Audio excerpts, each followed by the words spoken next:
사랑하는 형제자매 여러분, 오늘 여러분의 마음에 하느님의 평화가 가득하기를 빕니다. 이 거룩한 말씀을 듣기 위해 잠시 시간을 내어주신 여러분 모두에게 주님의 은총이 함께하기를 기도합니다. 우리가 함께 나눌 이 이야기가 잠들어 있던 영혼을 깨우고 지친 마음에 새로운 희망을 심어주는 씨앗이 되기를 바랍니다. 혹시 괜찮으시다면 이 은총의 말씀이 더 많은 영혼에게 닿을 수 있도록 구독과 좋아요를 눌러 빛의 통로가 되어 주십시오. 여러분의 작은 손길 하나하나가 누군가에게는 절실한 위로가 될 수 있습니다. 여러분의 선한 마음에 주님의 크신 축복이 언제나 함께할 것입니다. 성부와 성자와 성령의 이름으로 시작합니다. 아멘. 침묵 속에서 말씀하시는 하느님을 찬미합시다. 오늘 그분께서 여러분의 마음의 문을 여시어 당신의 목소리를 듣게 해주시기를 빕니다. 사랑하는 자녀 여러분, 우리의 신앙 여정에는 인생을 둘로 나누는 결정적인 순간들이 있습니다. 어떤 말씀을 듣기 이전의 나와 그 말씀을 들은 이후의 나로 말입니다. 오늘 제가 전하려는 이야기는 책에서 나온 것도 인간의 상상이나 조언에서 비롯된 것도 아닙니다. 그것은 어두운 밤하늘을 가르는 번개처럼 하늘에서 직접 내려온 계시입니다. 이것은 영혼을 꿰뚫는 진리이기에 침묵할 수 없습니다. 만일 제가 침묵한다면 이 말씀을 제게 맡기신 하느님을 배신하는 것이기 때문입니다. 오늘 저는 여러분이 수천 번은 들어봤을 법한 평범한 일화나 교리를 반복하러 온 것이 아닙니다. 저는 제가 바티칸의 개인 경당에서 홀로 고요히 기도하던 중 제게 허락된 하나의 환시, 그 문을 여러분 앞에 열어 보이고자 합니다. 어느 일은 새벽이었습니다. 제 직무의 무게, 수많은 영혼들의 고통, 세상 곳곳에서 들려오는 전쟁 소식, 깨어진 가정들, 그리고 식어버린 신앙의 냉랭함이 마치 공기가 무겁게 굳어진 것처럼 저를 짓눌렀습니다. 저는 십자고상 앞에 무릎을 꿇고 남은 힘을 다해 이렇게 기도할 수밖에 없었습니다. 주님, 당신의 백성에게 제가 무엇을 말해야 하는지 보여주십시오. 너무 늦기 전에 그들이 진정으로 알아야 할 것이 무엇인지 제게 알려주십시오. 바로 그때였습니다. 경당 안이 이 세상의 것이 아닌 빛으로 가득 찼습니다. 눈을 아프게 하는 강렬한 빛이 아니었습니다. 그것은 부드러우면서도 결코 무시할 수 없는 광채였고 마치 영혼의 모든 구석구석이 그 빛 아래 벌거벗은 듯 드러나는 것만 같았습니다. 제 몸이 떨리기 시작했고 저는 이내 깨달았습니다. 지금 제가 받게 될 것은 저 혼자만을 위한 것이 아니라 진리를 사랑하는 모든 이를 위한 것임을 말입니다. 제 눈앞에 인간의 상상력을 초월하는 거대한 홀이 나타났습니다. 그곳에는 우리가 아는 벽이나 천장, 바닥이 없었습니다. 시간은 멈추고 영원히 현재가 되는 공간이었습니다. 그 중앙에는 다른 모든 것 위에 높이 솟은 형언할 수 없는 영광의 옥좌가 있었습니다. 그 옥좌는 금이나 보석으로 만들어지지 않았지만 세상의 모든 보화를 합친 것보다 더 눈부시게 빛났습니다. 그리고 그 옥좌에 예수 그리스도께서 앉아 계셨습니다. 하지만 그분은 엠마오로 가는 길에 지친 예수님도 배에서 주무시던 예수님도 아니었습니다. 그분은 왕들의 왕, 주님들의 주님, 눈은 불꽃 같고 그 존재감만으로 모든 피조물을 떨게 하시는 영광에 쌓인 예수님이셨습니다. 그분 앞에는 모든 시대, 모든 나라, 모든 역사의 순간에서 온 영혼들의 끝없는 행렬이 이어졌습니다. 왕과 거지, 어린이와 노인, 이름난 성인과 이름 없는 죄인, 모두가 단 하나의 운명, 바로 정의로운 심판관을 대면하기 위해 옥좌로 나아가고 있었습니다. 가장 충격적인 것은 그들의 얼굴이 아니었습니다. 그들의 얼굴에 비친 감정이었습니다. 어떤 이들은 마치 집으로 돌아온 사람처럼 깊은 평화를 내뿜었고 다른 이들은 자신의 전생애가 곧 폭로될 것을 아는 사람처럼 형언할 수 없는 두려움에 얼어붙어 있었습니다. 그때 저는 예수님의 목소리를 들었습니다. 속삭임도 외침도 아니었습니다. 그것은 온 공간을 가득 채우며 영혼의 가장 깊은 곳에서부터 울려 퍼지는 듯한 음성이었습니다. 그분께서 제게 말씀하셨습니다. 레오야, 보고 배워라. 이것이 바로 이 땅을 걸었던 모든 영혼의 영원한 운명을 결정지을 3가지 질문이다. 제 심장은 가슴을 뚫고 나올 듯이 세차게 뛰었고 저는 숨죽여 지켜보기 시작했습니다. 옥좌로 다가가는 모든 영혼은 예외 없이 똑같은 질문을 받았습니다. 신학시험도, 교리에 대한 토론도, 성경 해석에 대한 논쟁도 없었습니다. 오직 겉보기에는 단순하지만 그 어떤 거짓도 살아남을 수 없을 만큼 심오한 3가지 질문만이 있을 뿐이었습니다.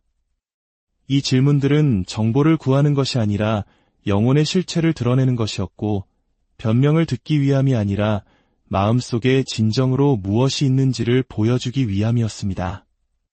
그중 첫 번째 질문이 저를 가장 크게 뒤흔들었습니다. 너는 나를 진정으로 사랑했느냐, 아니면 그저 나를 이용했을 뿐이냐?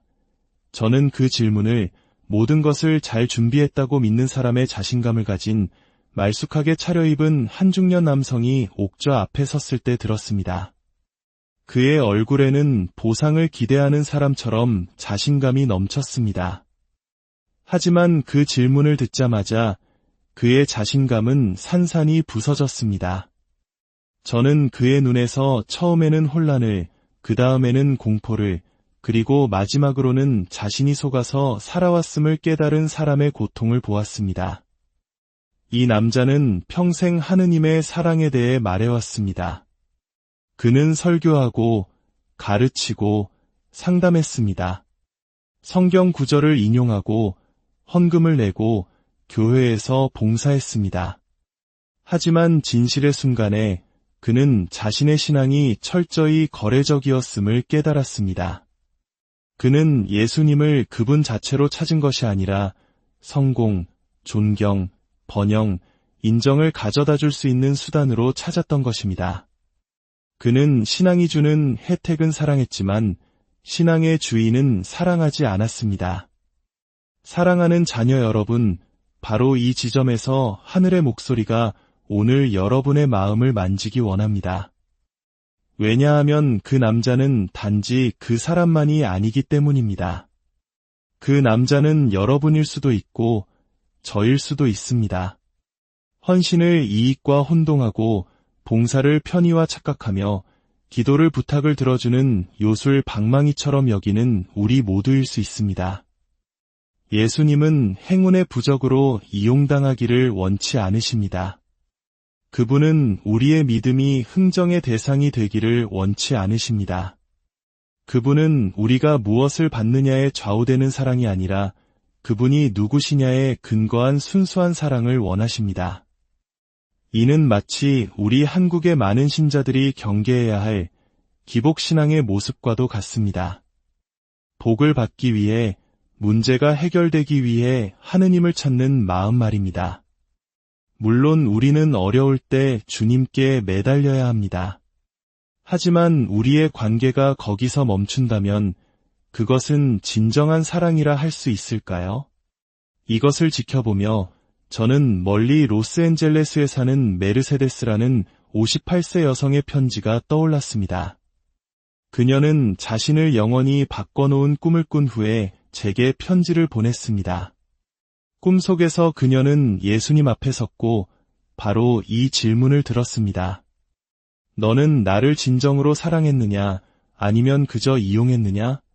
그 순간 그녀는 자신이 40년 동안 미사에 가고 묵주기도를 바치고 기도 모임에 참여했지만 항상 무언가 대가를 기대했다는 것을 깨달았습니다. 그녀의 기도는 경배가 아니라 협상이었습니다. 주님, 제게 이걸 해주시면 저는 주님을 위해 저걸 하겠습니다. 잠에서 깨어났을 때 그녀의 눈물은 베개를 흠뻑 적시고 있었습니다. 그녀는 편지에 이렇게 썼습니다. 교황성아, 저는 제가 한 번도 예수님 그분을 위해 사랑한 적이 없다는 것을 깨달았습니다. 저는 제가 필요할 때만 그분을 사랑했습니다. 자녀 여러분, 이것이 오늘 하늘이 우리 앞에 놓아둔 거울입니다. 우리는 얼마나 많이 똑같은 일을 해왔습니까?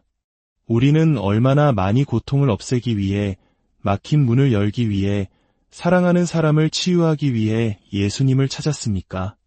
그리고 응답을 받자마자 마치 그분의 우정이 그 자체로는 아무 가치가 없다는 듯이 그분을 기다리게 내버려 두지는 않았습니까? 지금 이 순간 여러분 자신이 나무 제단 위나 벽에 걸린 성화 속이 아니라 살아계시고 실제하시며 여러분의 눈을 들여다보시는 예수님 앞에 서 있다고 상상해 보십시오. 그분이 여러분에게 묻습니다. 너는 나를 진정으로 사랑했느냐? 아니면 그저 나를 이용했을 뿐이냐? 여러분은 무엇이라 답하시겠습니까?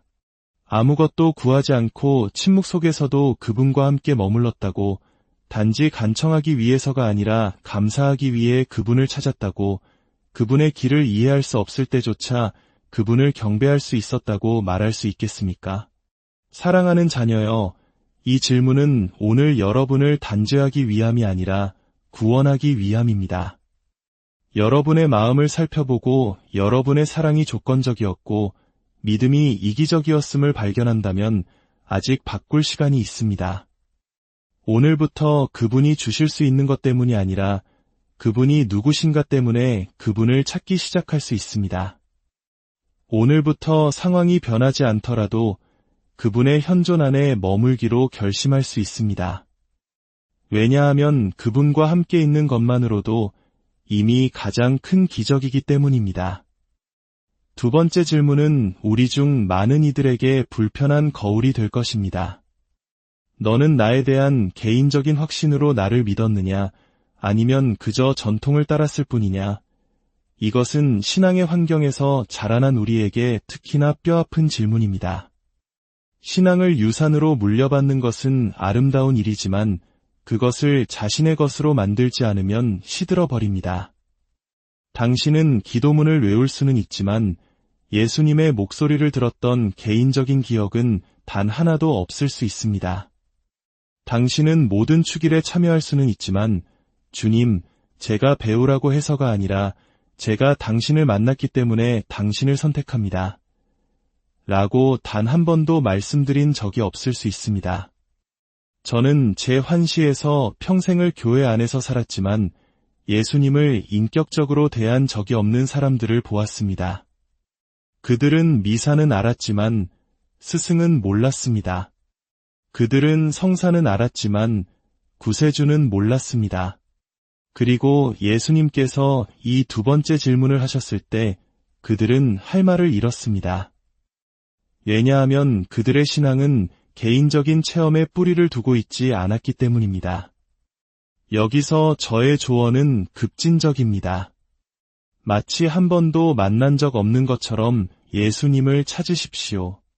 네, 수십 년 동안 기도해왔더라도 말입니다. 복음서를 처음 읽는 것처럼 읽으며 각 페이지마다 자문해 보십시오.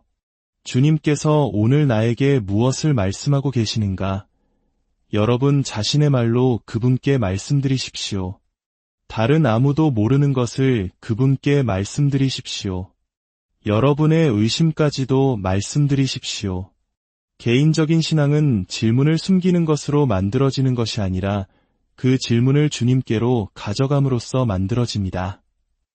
이는 마치 부모님의 신앙이라는 든든한 울타리 안에서 자랐지만 어느 날 세상의 비바람 앞에 홀로 섰을 때 그 울타리가 아니라 내 안의 뿌리가 나를 지탱해준다는 것을 깨닫는 것과 같습니다.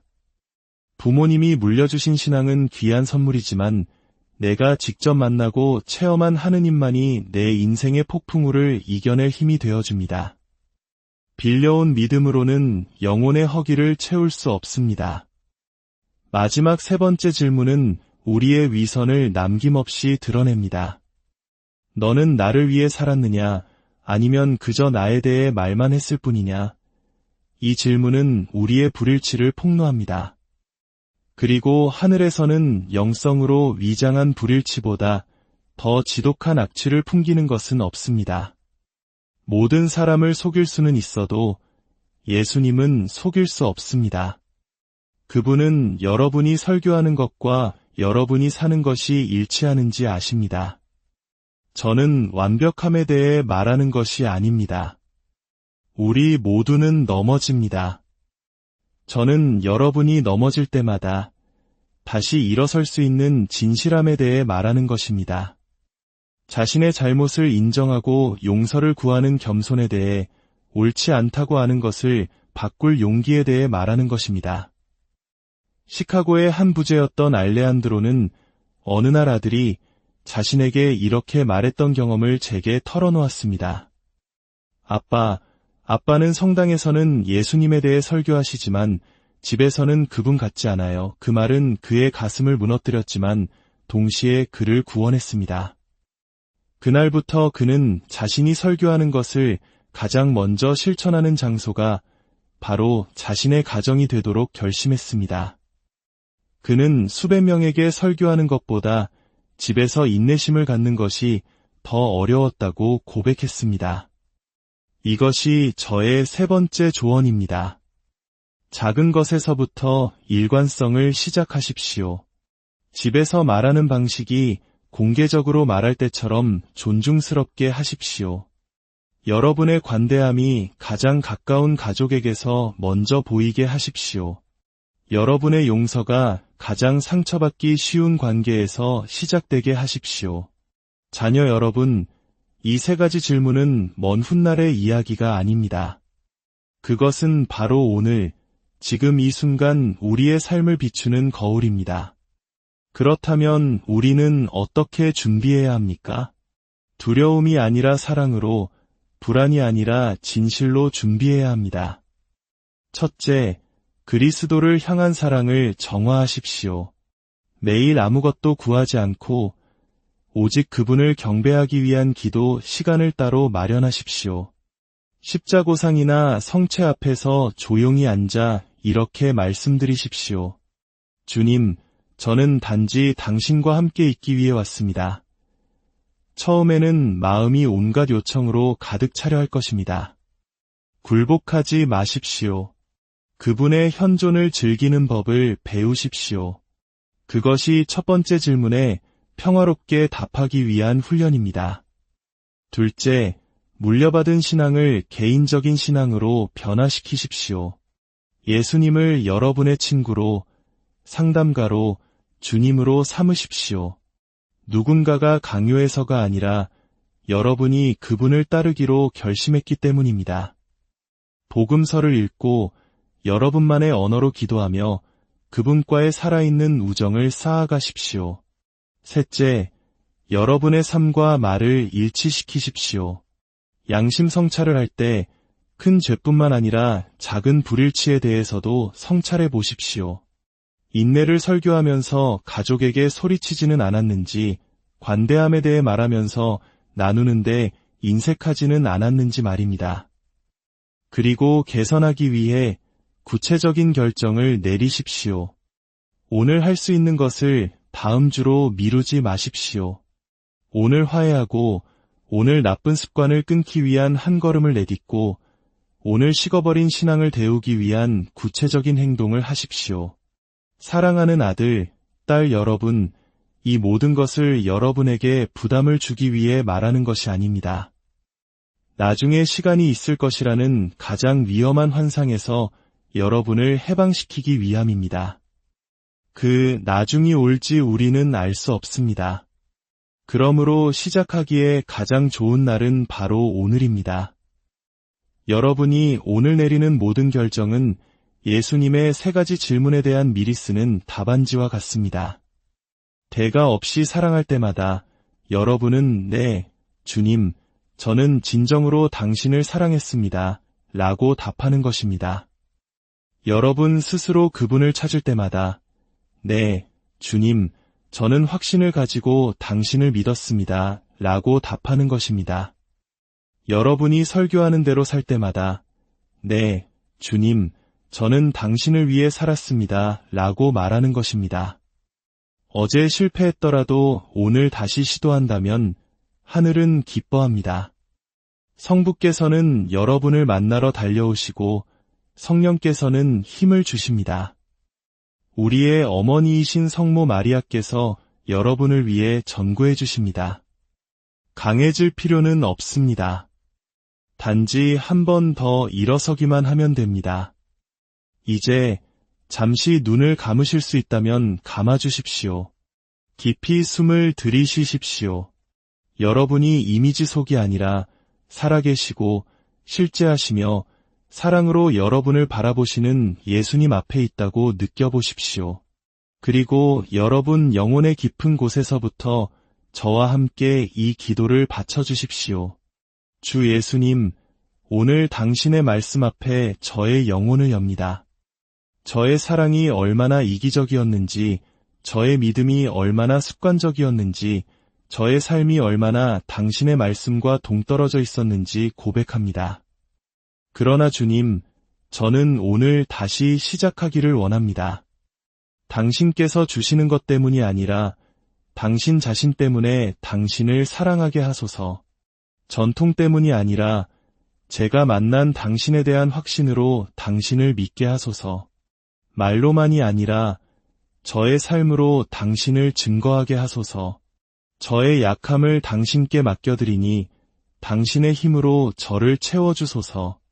이제부터 저의 모든 날들이 마지막 날 당신 앞에서 드릴 평화로운 대답을 준비하는 시간이 되게 하소서.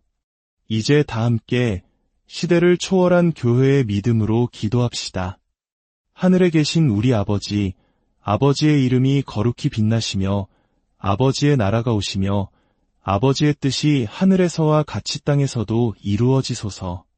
오늘 저희에게 일용할 양식을 주시고 저희에게 잘못한 일을 저희가 용서하오니 저희 죄를 용서하시고 저희를 유혹에 빠지지 않게 하시고 악에서 구하소서. 아멘. 은총이 가득하신 마리아님, 기뻐하소서. 주님께서 함께 계시니 여인 중에 복되시며 태중의 아들 예수님 또한 복되시나이다. 천주의 성모 마리아님, 이제와 저희 죽을 때에 저희 죄인을 위하여 빌어주소서. 아멘. 영광이 성부와 성자와 성령께 처음과 같이 이제와 항상 영원히. 아멘. 사랑하는 자녀 여러분, 이 기도가 허공에 흩어지는 말이 아니라 여러분의 삶의 하늘을 여는 열쇠가 되기를 바랍니다. 성령께서 오늘 여러분이 받은 것을 여러분 안에 봉인해 주시기를 빕니다. 이 축복이 오늘이 가기 전에 여러분의 가정에 닿기를 바랍니다. 여러분의 삶의 자리에, 여러분의 가족 위에, 그리고 여러분의 모든 염려 위에 주님의 평화가 강처럼 흐르기를 기도합니다. 성부와 성자와 사랑하는 형제자매 여러분, 오늘 여러분의 마음에 하느님의 평화가 가득하기를 빕니다. 이 거룩한 말씀을 듣기 위해 잠시 시간을 내어주신 여러분 모두에게 주님의 은총이 함께하기를 기도합니다. 우리가 함께 나눌 이 이야기가 잠들어 있던 영혼을 깨우고 지친 마음에 새로운 희망을 심어주는 씨앗이 되기를 바랍니다. 혹시 괜찮으시다면 이 은총의 말씀이 더 많은 영혼에게 닿을 수 있도록 구독과 좋아요를 눌러 빛의 통로가 되어 주십시오. 여러분의 작은 손길 하나하나가 누군가에게는 절실한 위로가 될 수 있습니다. 여러분의 선한 마음에 주님의 크신 축복이 언제나 함께할 것입니다. 성부와 성자와 성령의 이름으로 시작합니다. 아멘. 침묵 속에서 말씀하시는 하느님을 찬미합시다.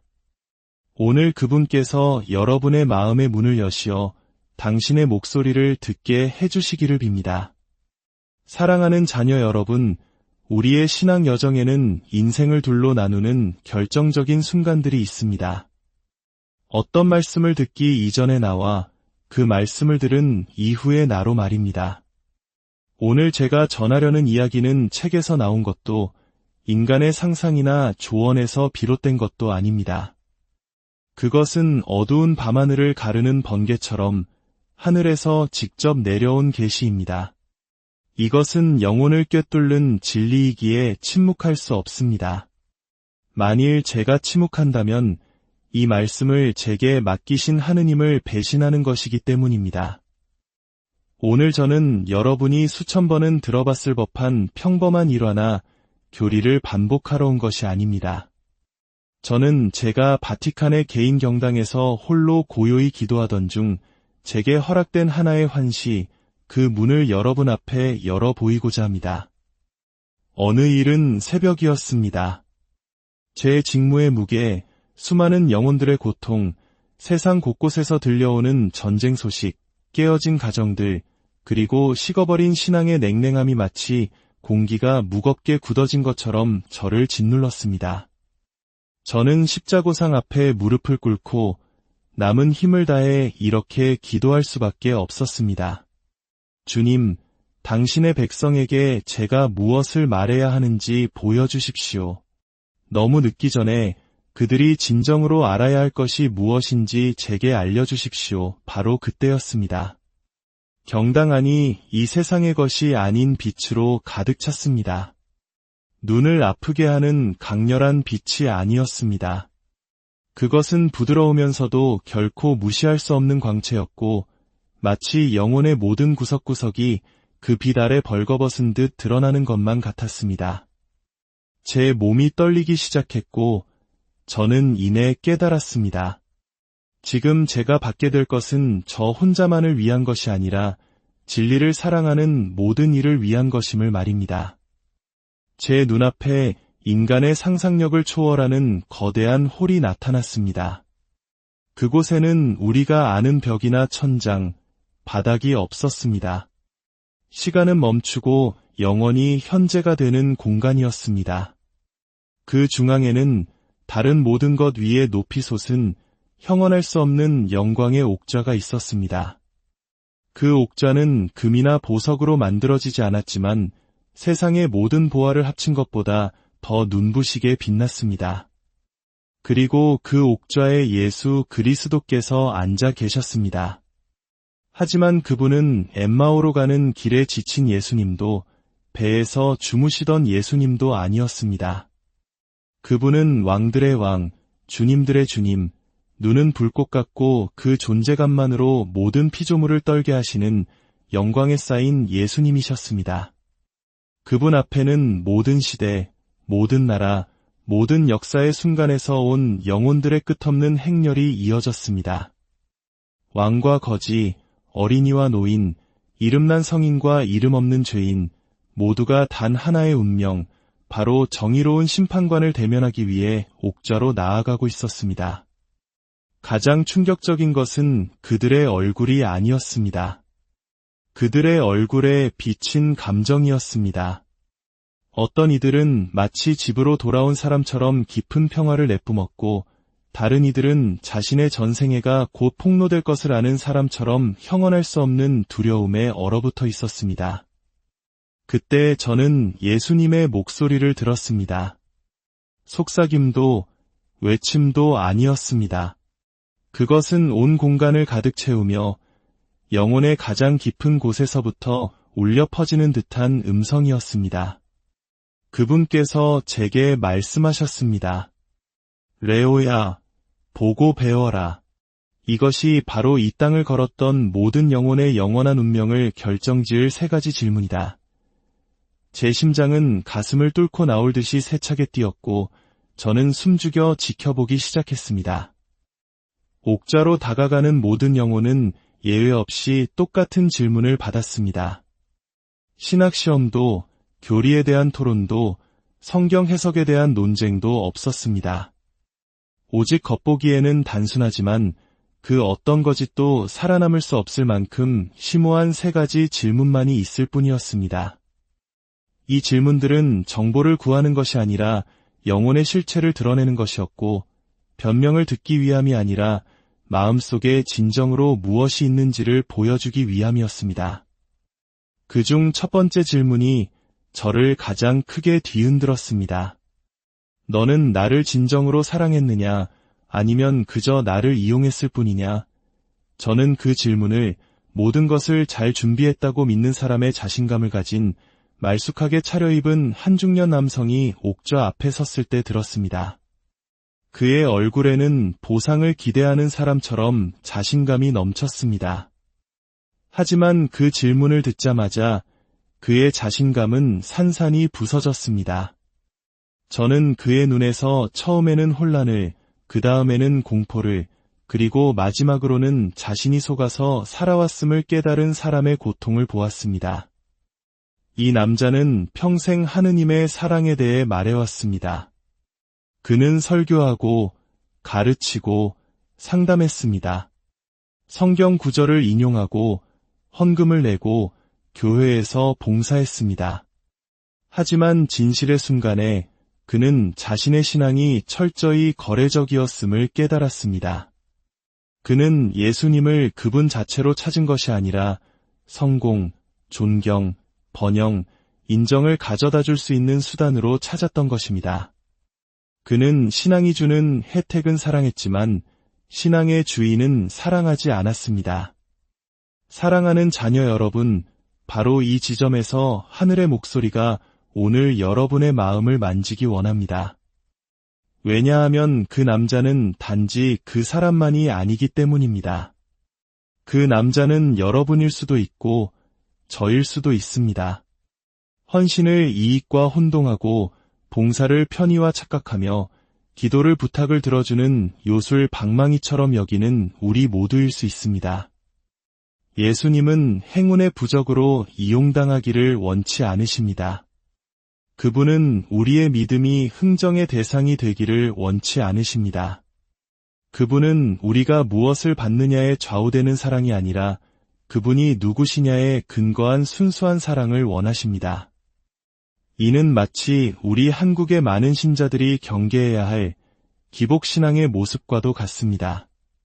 복을 받기 위해, 문제가 해결되기 위해 하느님을 찾는 마음 말입니다.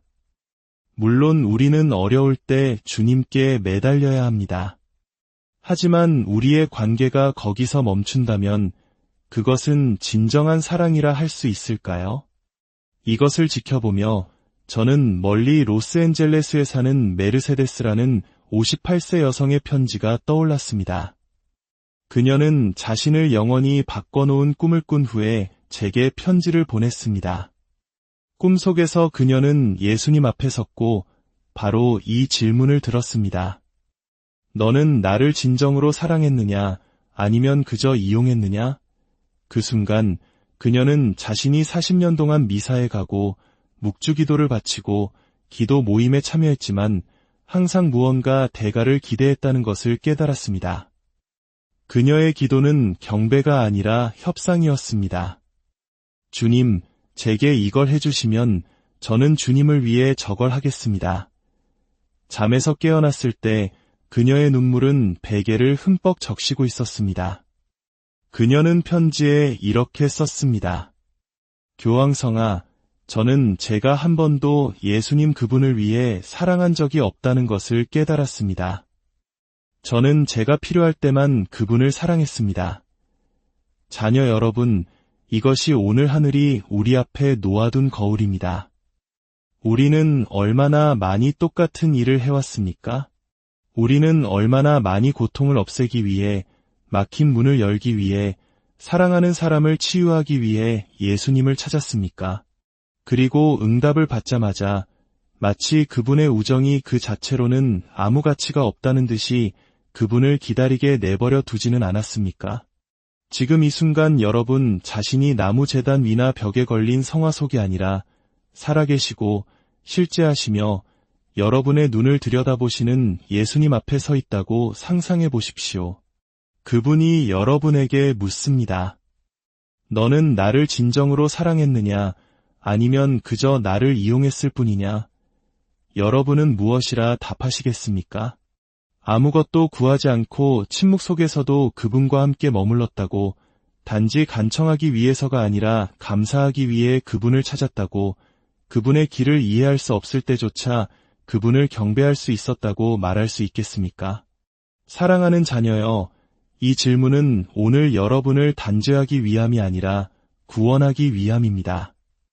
여러분의 마음을 살펴보고 여러분의 사랑이 조건적이었고 믿음이 이기적이었음을 발견한다면 아직 바꿀 시간이 있습니다. 오늘부터 그분이 주실 수 있는 것 때문이 아니라 그분이 누구신가 때문에 그분을 찾기 시작할 수 있습니다. 오늘부터 상황이 변하지 않더라도 그분의 현존 안에 머물기로 결심할 수 있습니다. 왜냐하면 그분과 함께 있는 것만으로도 이미 가장 큰 기적이기 때문입니다.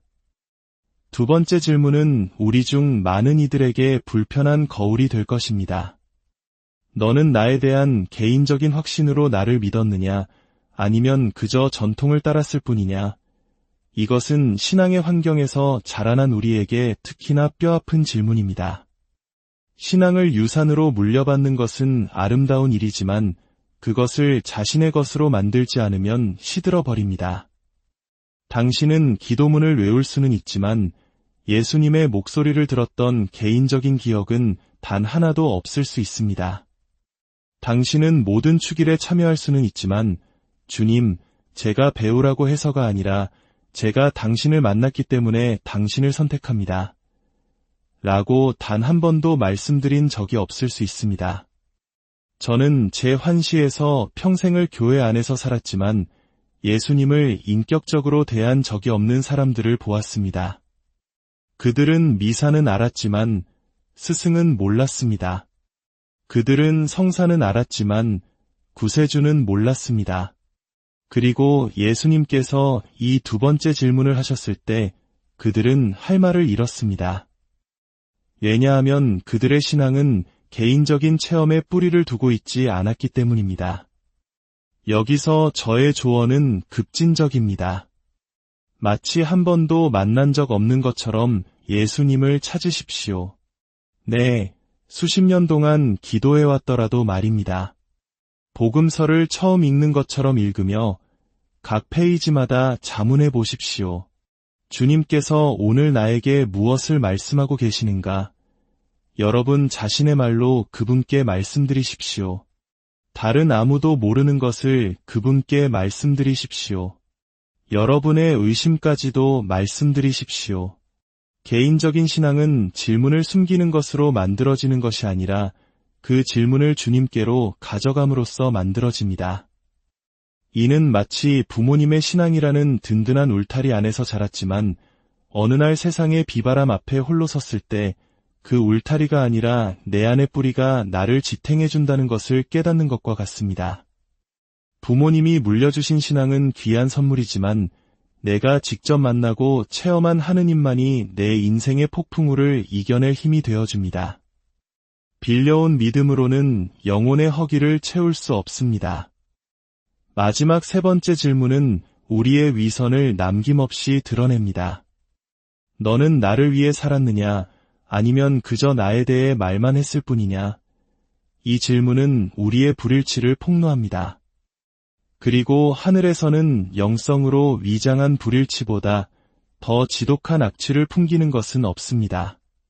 모든 사람을 속일 수는 있어도 예수님은 속일 수 없습니다. 그분은 여러분이 설교하는 것과 여러분이 사는 것이 일치하는지 아십니다. 저는 완벽함에 대해 말하는 것이 아닙니다. 우리 모두는 넘어집니다. 저는 여러분이 넘어질 때마다 다시 일어설 수 있는 진실함에 대해 말하는 것입니다. 자신의 잘못을 인정하고 용서를 구하는 겸손에 대해 옳지 않다고 하는 것을 바꿀 용기에 대해 말하는 것입니다. 시카고의 한 부제였던 알레한드로는 어느 날 아들이 자신에게 이렇게 말했던 경험을 제게 털어놓았습니다. 아빠는 성당에서는 예수님에 대해 설교하시지만 집에서는 그분 같지 않아요. 그 말은 그의 가슴을 무너뜨렸지만 동시에 그를 구원했습니다. 그날부터 그는 자신이 설교하는 것을 가장 먼저 실천하는 장소가 바로 자신의 가정이 되도록 결심했습니다. 그는 수백 명에게 설교하는 것보다 집에서 인내심을 갖는 것이 더 어려웠다고 고백했습니다. 이것이 저의 세 번째 조언입니다. 작은 것에서부터 일관성을 시작하십시오. 집에서 말하는 방식이 공개적으로 말할 때처럼 존중스럽게 하십시오. 여러분의 관대함이 가장 가까운 가족에게서 먼저 보이게 하십시오. 여러분의 용서가 가장 상처받기 쉬운 관계에서 시작되게 하십시오. 자녀 여러분, 이 세 가지 질문은 먼 훗날의 이야기가 아닙니다. 그것은 바로 오늘, 지금 이 순간 우리의 삶을 비추는 거울입니다. 그렇다면 우리는 어떻게 준비해야 합니까? 두려움이 아니라 사랑으로, 불안이 아니라 진실로 준비해야 합니다. 첫째, 그리스도를 향한 사랑을 정화하십시오. 매일 아무것도 구하지 않고 오직 그분을 경배하기 위한 기도 시간을 따로 마련하십시오. 십자고상이나 성체 앞에서 조용히 앉아 이렇게 말씀드리십시오. 주님, 저는 단지 당신과 함께 있기 위해 왔습니다. 처음에는 마음이 온갖 요청으로 가득 차려 할 것입니다. 굴복하지 마십시오. 그분의 현존을 즐기는 법을 배우십시오. 그것이 첫 번째 질문에 평화롭게 답하기 위한 훈련입니다. 둘째, 물려받은 신앙을 개인적인 신앙으로 변화시키십시오. 예수님을 여러분의 친구로, 상담가로, 주님으로 삼으십시오. 누군가가 강요해서가 아니라 여러분이 그분을 따르기로 결심했기 때문입니다. 복음서를 읽고 여러분만의 언어로 기도하며 그분과의 살아있는 우정을 쌓아가십시오.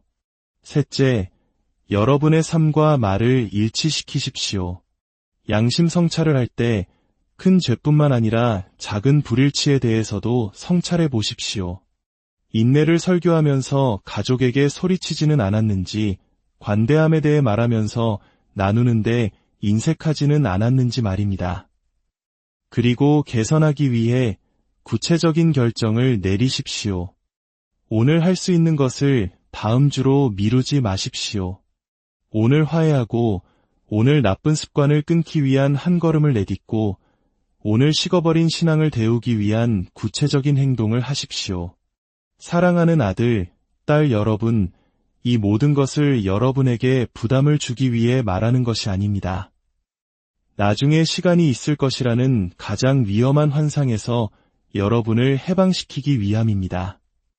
그 나중이 올지 우리는 알 수 없습니다. 그러므로 시작하기에 가장 좋은 날은 바로 오늘입니다.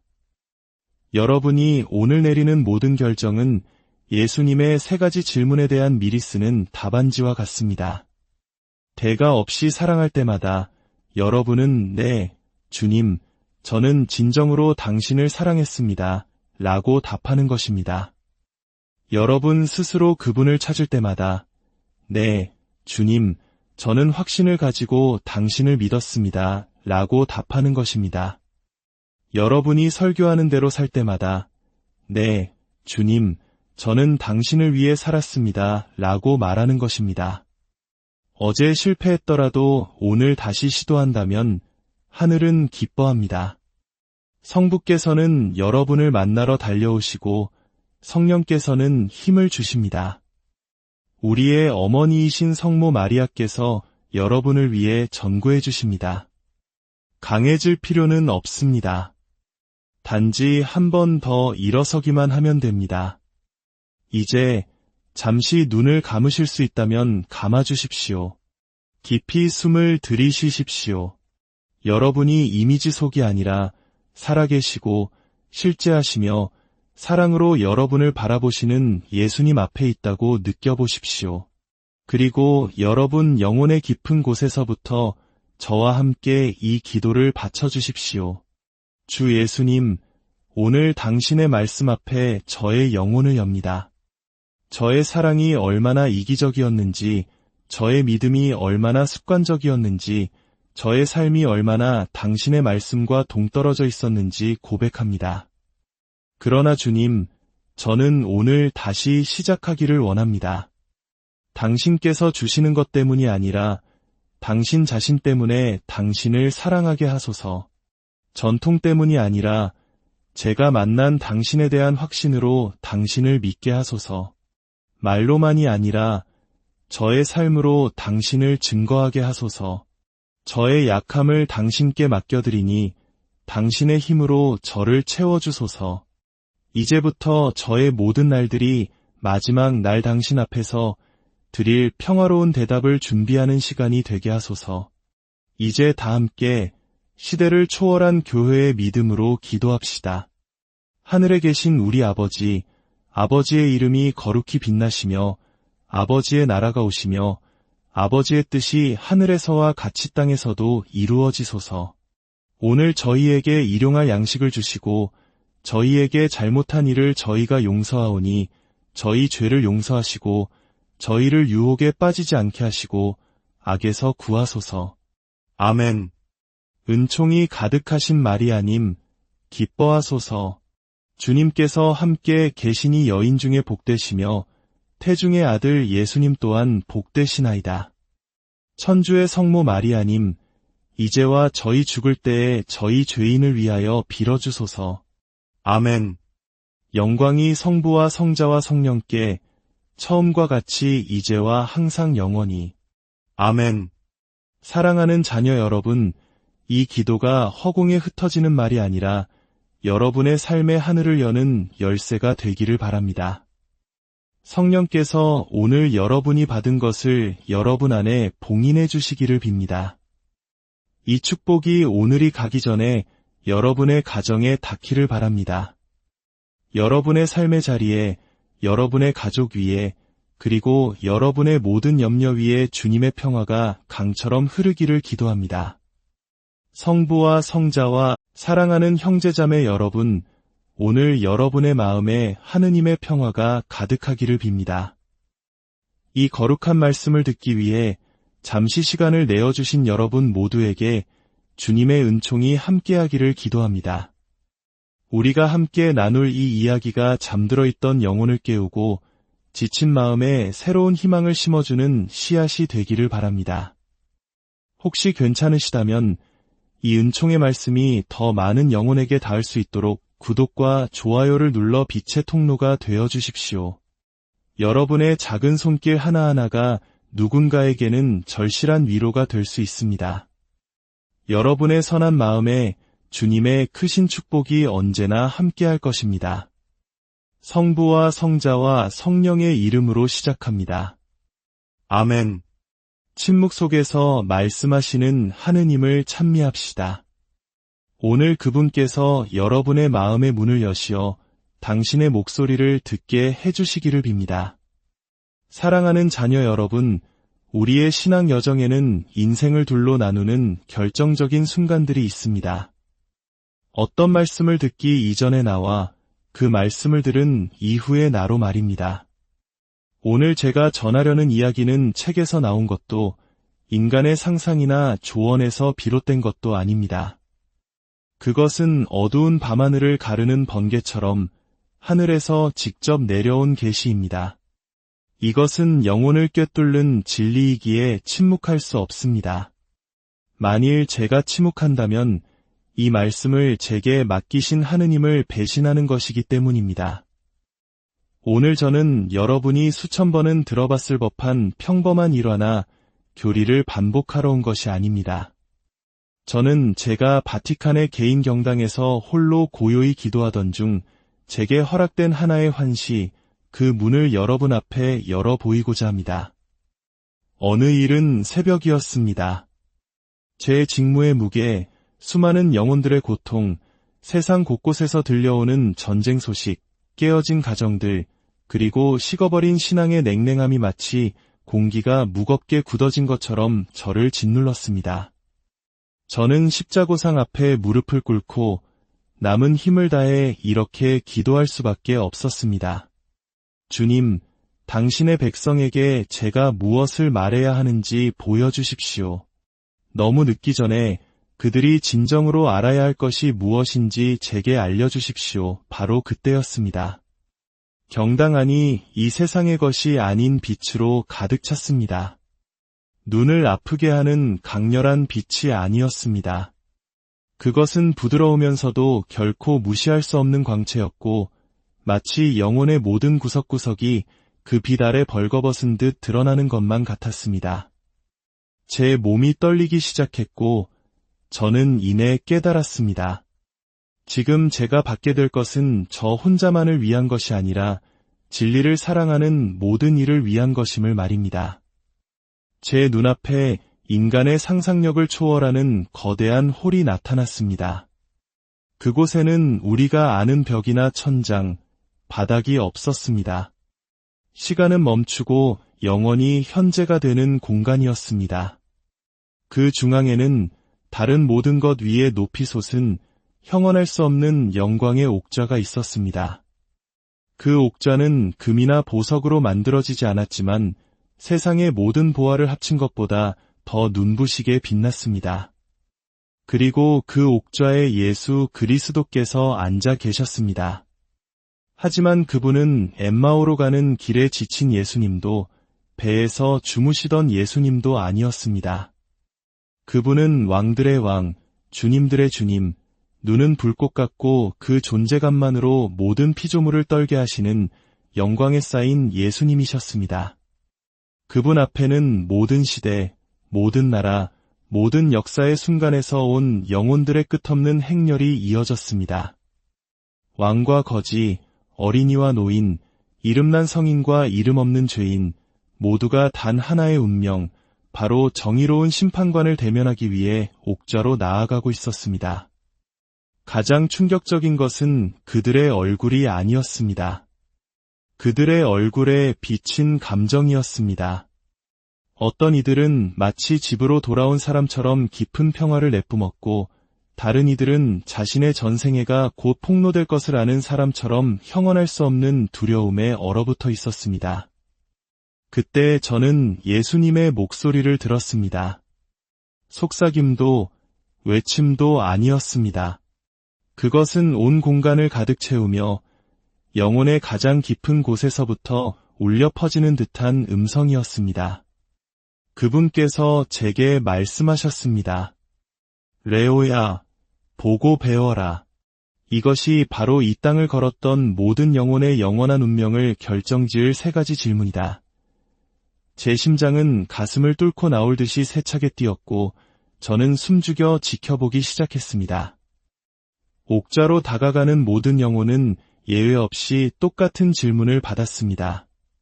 신학시험도, 교리에 대한 토론도, 성경 해석에 대한 논쟁도 없었습니다. 오직 겉보기에는 단순하지만 그 어떤 거짓도 살아남을 수 없을 만큼 심오한 세 가지 질문만이 있을 뿐이었습니다.